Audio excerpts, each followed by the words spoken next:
the Sea of Galilee. A place of beauty, a place of peace. Fishermen cast their nets, hoping for a good catch.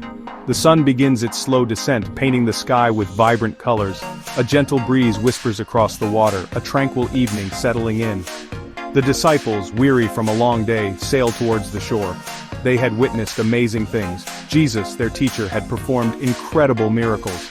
He had healed the sick, calmed storms, even raised the dead. They had seen it all, or so they thought. As darkness fell, the wind picked up. The gentle breeze became a howling gale. The sea, once calm and serene, transformed into a raging beast. Waves crashed against their little boat, tossing it about like a toy.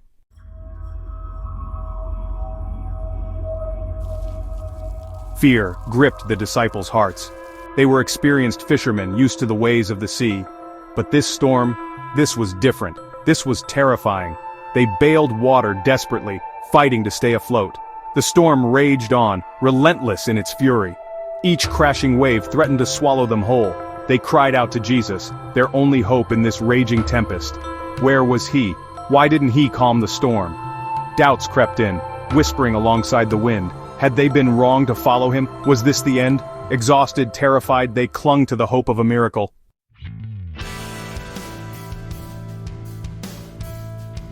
As dawn approached, a faint glimmer of light pierced the darkness. The storm, though still raging, seemed to lessen slightly. Through the spray and the wind, a shape appeared in the distance. Was it a hallucination, brought on by fear and exhaustion? It seemed impossible, yet there it was. A figure, walking on the water, coming towards them. Fear turned to terror, a new kind of fear gripping their hearts. Their minds struggled to comprehend what their eyes were seeing. This couldn't be real, could it? And yet, as the figure drew closer, they saw it was him. It was Jesus.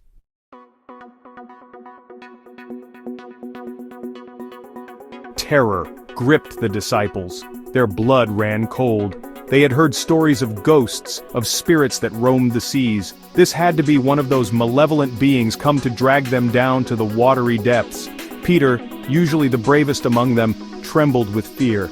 He clutched his fishing net as if it offered some protection against the supernatural. His heart pounded in his chest. He could barely breathe. John, the youngest, buried his face in his hands. He whispered frantic prayers, pleading for deliverance from this nightmare. The other disciples, equally terrified, could only watch in horrified silence as the figure approached. The figure reached the boat. It stood on the water as if on solid ground. The disciples, frozen in terror, could only stare. The storm raged around them, but all they could see was the figure. Who was it? What did it want?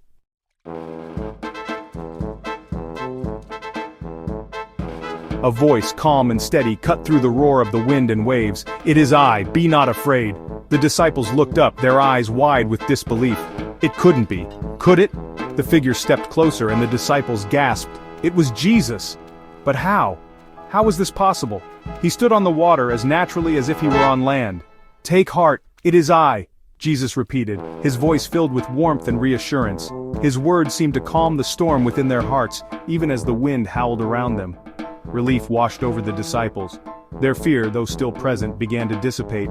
It was Jesus. He was with them. They were safe.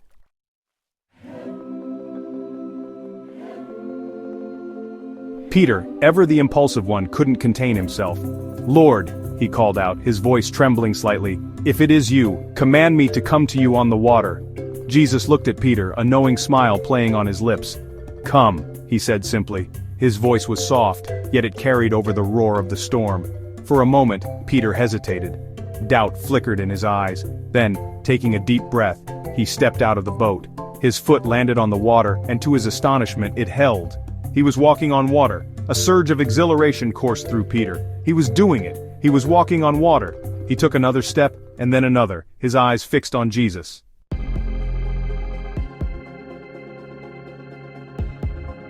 The wind, moments ago unnoticed in Peter's exhilaration, suddenly seemed to roar in his ears. It tugged at his clothes, a constant, insistent pressure against his body. He looked back at the boat, now a bobbing shadow in the churning sea. The waves, capped with white foam, seemed to rise higher, towering over him like hungry beasts. Fear, cold and insidious, crept into his heart. He was walking on water, yes, but for how long?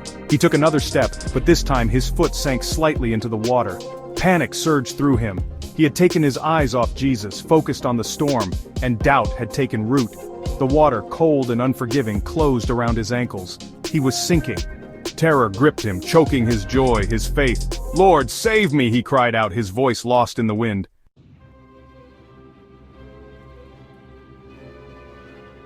The waves closed over Peter's head, the roar of the storm replaced by a terrifying silence. He thrashed about in the water, desperately trying to claw his way back to the surface. Panic seized him, every instinct screaming for air. The water, moments ago a solid pathway, now held him in its grip. He felt himself being pulled down, further from the surface, further from Jesus. His lungs burned, his body heavy and sluggish. Just as hope began to fade, a strong grip seized his arm. He felt himself being pulled upwards, breaking free of the water's suffocating embrace. Light pierced the darkness, and he gasped for air. He looked up into the face of Jesus, who held him firmly above the waves. "Why did you doubt?" Jesus asked, his voice gentle yet laced with a hint of sorrow.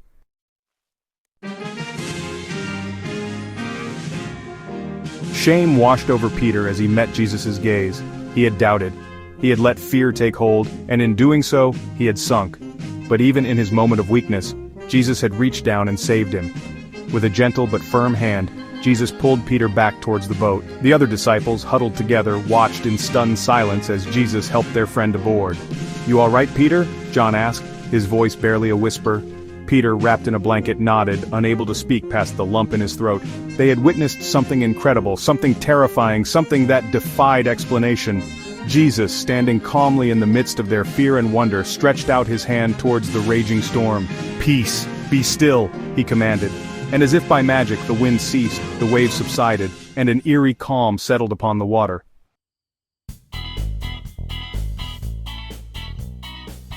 Silence descended upon the boat. The storm, moments ago, a raging beast, was gone. The sea lay calm and serene, bathed in the golden light of the rising sun. The disciples, still shaken, looked at Jesus, their hearts filled with a mixture of awe and fear. Jesus, his clothes damp from the spray of the waves, met their gaze with a look of infinite compassion. He didn't speak. He didn't need to. His presence, his power over the storm spoke volumes. One by one, the disciples bowed their heads, acknowledging the divinity they had just witnessed. Peter, still wrapped in the blanket, looked up at Jesus, tears streaming down his face. He had doubted, yet he had been saved. Jesus, sensing Peter's remorse, placed a comforting hand on his shoulder. "You of little faith," he said gently, "why did you doubt?" His words were not a rebuke, but a gentle reminder. A reminder that even in the midst of fear and doubt, faith could still bloom.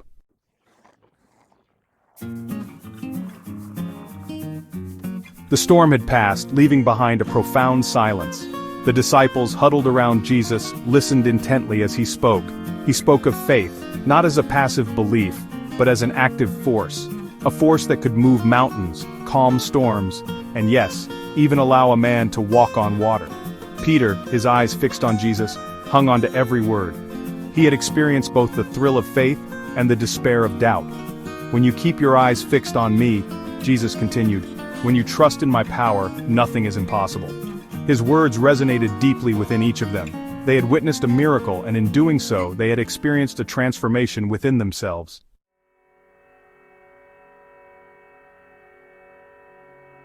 Life, like the Sea of Galilee, could be unpredictable and unforgiving. Storms would come, testing their faith, pushing them to their limits. There would be times of doubt, moments of weakness, but just as Jesus calmed the storm, he would be there for them. He would be their anchor, their guiding light. They had to keep their eyes on him, trusting his love, and be his hands and feet in the world, to reach out to those struggling, to offer hope to the hopeless, to be beacons of his love and compassion. The storm had passed, but the lessons learned would stay forever. They had witnessed the power of faith, the importance of trust, and the boundless love of Jesus. And they knew, no matter what storms came, they would never face them alone.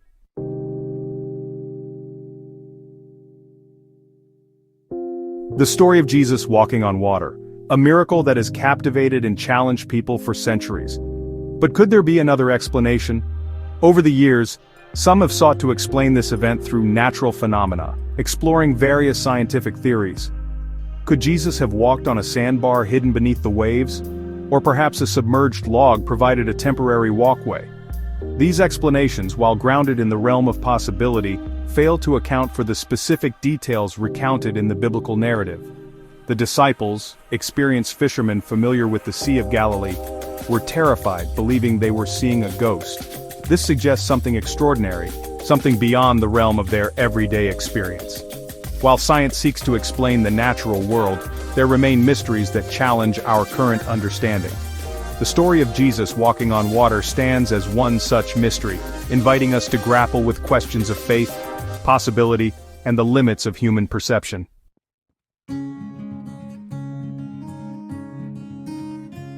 One theory proposes that Jesus walked on a sheet of ice. The Sea of Galilee, located in a region known for its variable climate, does experience occasional periods of cold weather. However, the account mentions a storm, making the presence of a stable ice sheet highly unlikely. Another theory suggests an optical illusion, a mirage created by specific atmospheric conditions. Mirages, while capable of creating deceptive images, are typically short-lived and easily dispelled as one moves closer. Peter's experience of walking on the water and then sinking contradicts this explanation. While these scientific explanations offer intriguing possibilities, they ultimately fall short of providing a definitive answer. The limitations of historical data and the subjective nature of eyewitness accounts leave room for both scientific inquiry and faith-based interpretations. The story, regardless of its scientific plausibility, continues to resonate with people across cultures and generations. It speaks to a human longing for the miraculous, for a power that transcends the limitations of our everyday experience.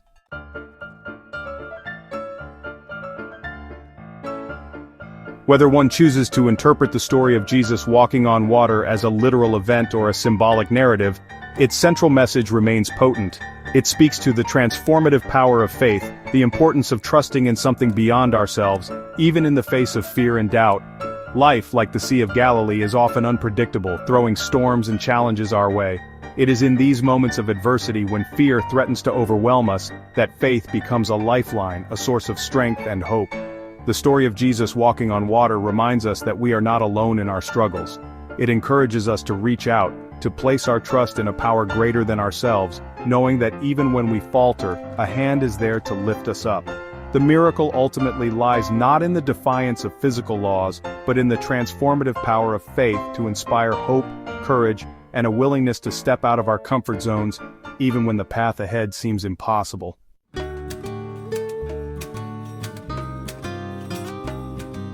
The story of Jesus walking on water transcends simple explanations. It's a story that has echoed through centuries, a beacon of hope, a challenge to our understanding of what's possible. Was it a literal event, a symbolic tale? The answer might be less important than the profound impact the story continues to have. It's a reminder that there are forces at work in the universe that we may never fully comprehend, mysteries that science alone cannot fully explain, and that perhaps some things are meant to be approached with a sense of wonder and awe, rather than a need for definitive answers. The story sparks debate, ignites imaginations, and invites us to explore the very nature of belief. It encourages us to engage in dialogue, to share our perspectives, and to acknowledge that faith often requires us to embrace uncertainty, to step outside the boundaries of our comfort zones. The story of Jesus walking on water invites us to look beyond the literal, to delve into the deeper truths it embodies. It's a story about trust, about confronting our fears, and about the unwavering presence of something greater than ourselves, even in the midst of life's storms.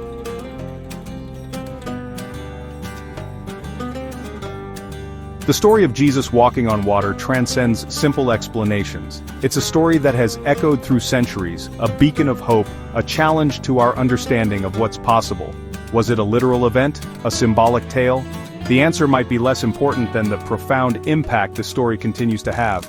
It's a reminder that there are forces at work in the universe that we may never fully comprehend, mysteries that science alone cannot fully explain, and that perhaps some things are meant to be approached with a sense of wonder and awe.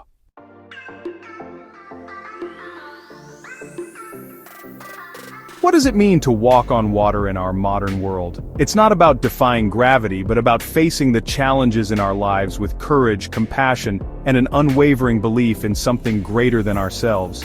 It's about reaching out to those in need, offering a hand up to those who are struggling. It's about standing up for what we believe in, even when it's unpopular or difficult. It's about choosing hope over despair, love over hate, and faith over fear. Walking on water today means stepping outside our comfort zones, taking risks in the name of love and justice.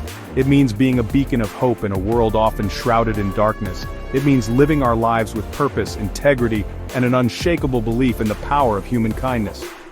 We may never literally walk on water, but we can all strive to live lives that reflect the spirit of that miraculous event. Lives that inspire hope, encourage compassion, and remind us that even in the face of seemingly insurmountable challenges, anything is possible.